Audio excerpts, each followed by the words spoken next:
The woman went to the police station to do cleaning for the first time and discovered a loophole in the police's case. Handling. She threw away the lollipop in her hand, her mind racing. She immediately realized that the police had mistaken the victim for the murderer. She crossed out the word suspect and wrote victim below it. The next day, Sheriff Mike was very angry when he saw this. Fortunately, the surveillance cameras in the police station had recorded everything that happened last night. The police found her and warned that interfering with a criminal case could land her in prison. The cleaner looked innocent, saying that she was just trying to correct a mistake and was completely unaware of the seriousness of the matter. Mike angrily stated that as the police chief, it was not a cleaner's place to meddle, but the female leader ignored the sheriff and took out the file, asking the cleaner to explain.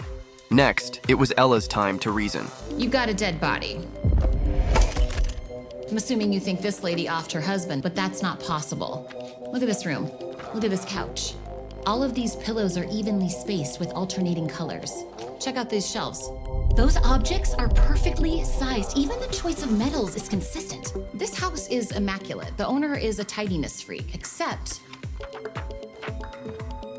all of these curtains are fastened with a tie back except for one for some reason.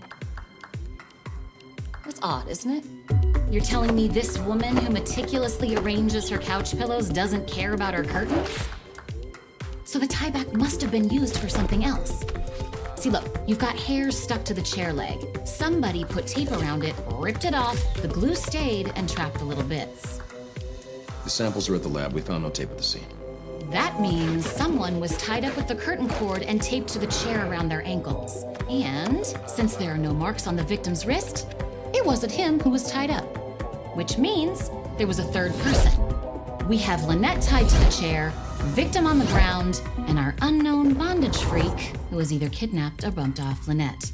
That's the person you need to find. Listening to the cleaner's rigorous reasoning, even someone like Jack, who had been handling cases for decades, couldn't find any flaws, but he still wasn't fully convinced.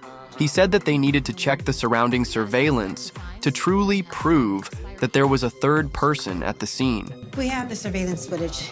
A woman was seen entering the house at the time of the murder. The third person! However, in the end, the cleaner was locked in a confinement room for violating the regulations. The sheriff had to admit that Ella's reasoning was correct, and they had to abandon the previous clues and look for a new direction. Fortunately, the surveillance near the crime scene showed that a girl had been to the scene on the day of the incident.